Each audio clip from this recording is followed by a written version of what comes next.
What's up guys? It's me, Vinhar. Andito ngayon tayo sa Tuba Benguet for another roofing project. Ngayon pag-usapan natin kung ano yung mga materyales na gagamitin namin para sa project na ito. So, let's go! Ito yung roofing natin. Ang tawag dito metal tile roof na cut to size. Mayroong cutting list dito. May cutting list dito. Ngayon, dito na banda, meron tayong tinatawag na 2-point anti-leak. Itong dalawang kanal na ito yung kanyang anti-leak para kapag kayong tubig, lumagpas siya dito, meron siyang dalawang kanal dito. And then yung effective width nito nasa 990 mm. Tapos ito, ang tawag dito, step height. Ang tawag naman dito, step lang or step tawag dito. Ngayon, itong step height na ito, pwedeng ah pwede kang magpa-customize or paliitin ito. Kasi ito nasa 30 mm. Merong pagpipilian na depende sa supplier or roofing company. Merong 10 mm, 12 mm, 15, 18, tsaka 30 mm. Tapos dito naman, nasa ano lang to, 30 cm.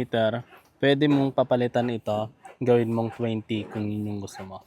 So, effective width 990, step height 30.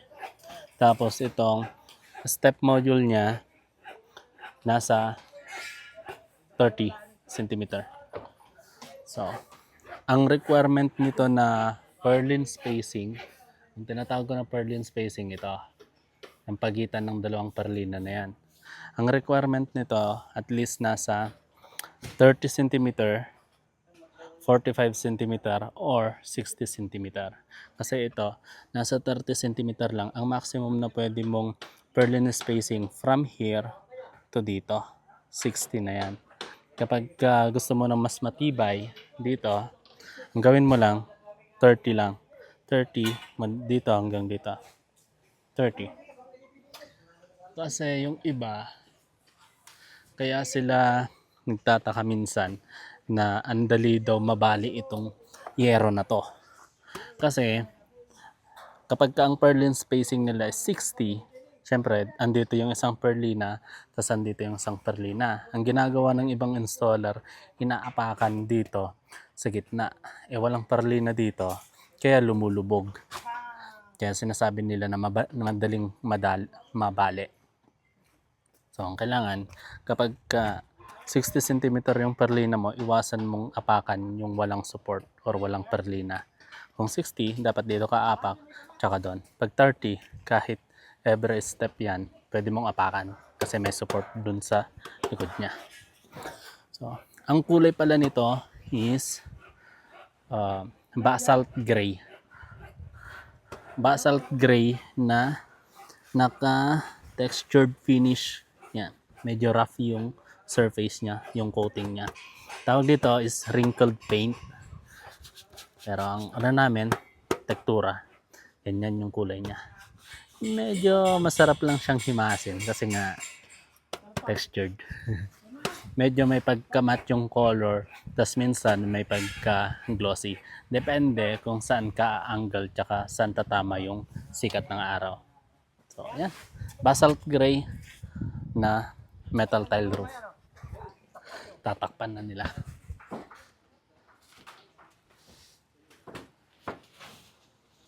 Yan. Takpan ng blue sack para kahit umulan, hindi mabasa tsaka hindi maputikan dito. So, punta tayo dun sa mga bended accessories. Unang bended, itong ridge cap flashing. Ito yung nilalagay sa may ridge roll na part. Ridge cap flashing ang tawag dito kasi ito yung ridge cap. Ito, and then ito yung flashing niya. Yung ibang supplier kasi, ang ginagawa nila, dalawang pyesa, isang ridge roll tsaka isang ridge cap. Pero sa amin, minsan na para sa cost cutting. Kaya ang tawag namin, ridge cap flashing, kaya hindi na kailangan ng ridge roll. And then, ito naman, stainless na kaya ito. Okay. Stainless na bali gutter. Bali gutter na maraming design.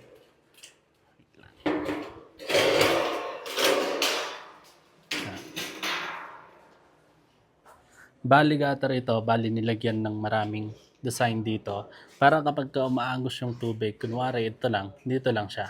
Then parang stopper itong mga ito. Tapos meron din siyang stopper dito. So stainless na bali gutter. Recommended ang stainless kapag ka doon sa mga nasa loob like valley gutter, tsaka mga inside gutter, stainless ang recommended natin dyan. So, may dalawang klase pala ng stainless na ginagamit para sa roofing. Meron yung mirror type, tsaka ito, smoke type. So, valley gutter and another valley gutter. Tapos, valley gutter ulit. Ito naman, yung textured din na same doon sa roofing natin tsaka sa ridge roll. Ang tawag naman dito is valley cap.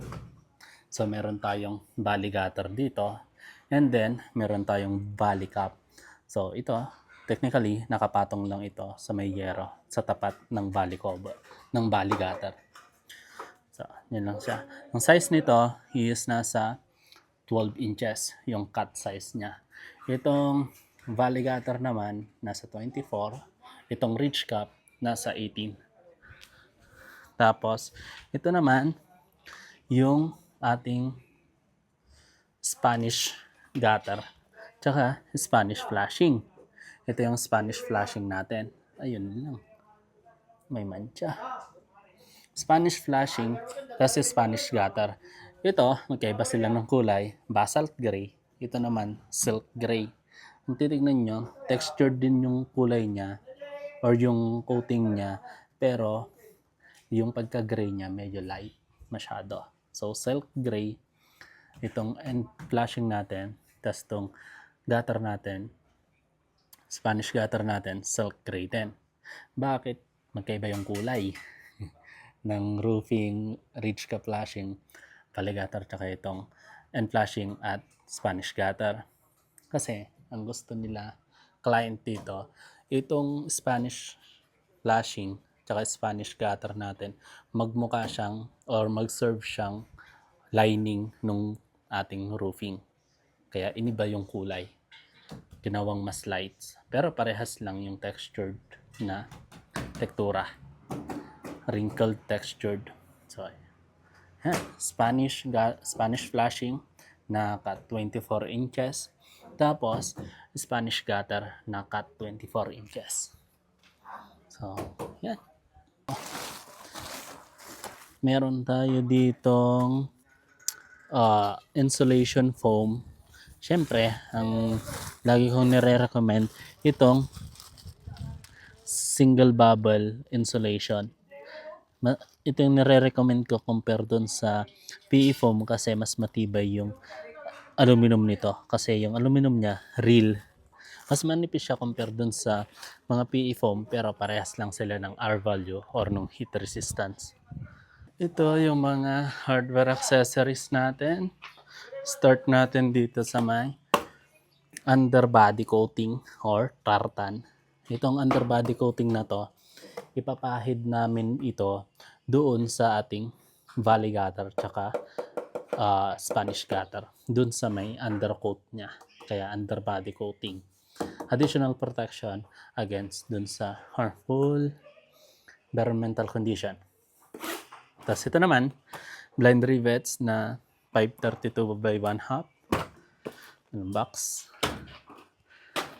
Tapos ito, I think, touch up spray. Underbody coating ulit. Tapos meron tayo ditong text screw. Text screw natin is 12 by 65 or mga nasa 3 inches yung kanyang length. Tapos ito na may gasket na rubber or plastic. So 12 by 65 na text screw steel. Tapos meron tayo dito mas maliit 12 by 25. Ito type S pala ito. Type S, ginagamit ito sa mga bended accessories. Yung mga hindi kaya ng blind rivets na i-fasten, itong type S yung gagawa. Tapos, meron tayo ditong 12 by 25. Ito naman ginagamit para dun sa pag-fasten ng ating insulation tsaka ibang bended accessories din.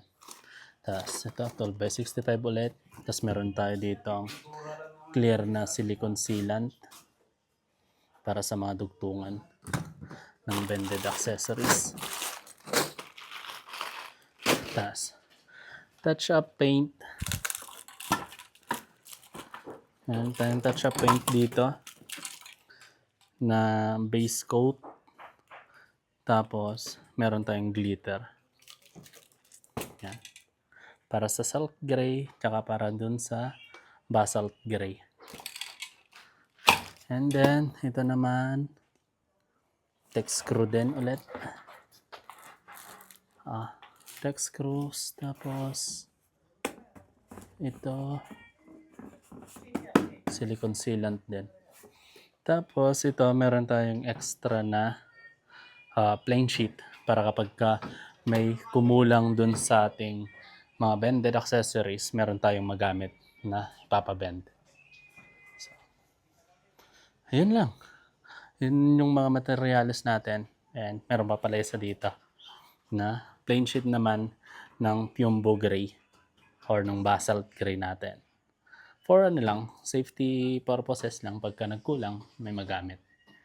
So, ayun. Yung mga materials natin from yero to bended accessories to hardware accessories. Tapos na tayo sa materials, then ipapakita ko sa inyo yung kabuuan nitong bahay na to or yung roofing niya. Tara, akyat tayo.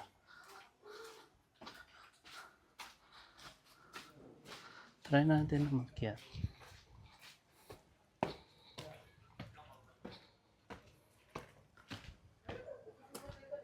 So, diba? 3-story residential. Ayan. Pipintura pa sila dun sa may trusses. Tapos yung kanilang purlin spacing, I think nasa ito? Nasa 60. Yung spacing niya. Tapos ang tawag sa style na ganito is crazy roof. Ayan yung Dito sa likod, 2-story lang. Pero pagka nandun ka sa kabilang side, 3-story kasi nga elevated itong itong lupa. Tignan naman natin dito sa may harapan, yung view niya dito. Dito sa harapan, 3-story. Ito, ground, itong kalsada level. Ito, second floor, then third floor. Tapos ito yung pangalan ng contractor. Foreman Construction Services. Siya yung nag-order sa akin. Siya yung kliyente ko. And kung sa'yo magpagawa, ito yung number niya. We're excited to finish this project. Ganda din nitong bahay na to. Diba? Na-explain ko na yung mga materyales. Kukunan muna natin ng drone shot para meron tayong before. And drone shot again after ma-install. So, set up natin yung drone natin and kunan natin ng aerial shot.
mayaman ng mga mga nakakuha ng lupa dito, tsaka nagpatayo ng bahay. Actually, pang ilang projects na namin dito sa may Pinewoods subdivision. Ang madalas na dito, ino-order nung isang contractor ko is yung stone coated naman. So, vlog natin yon pagka may sumunod akong projects na stone coated. Pero as of now, ito muna yung project natin dito. And metal tile roof na texture finish. So, kung gusto niyo makita yung mga ongoing nito tapos yung final output, please do subscribe and like mo na din tong video na to.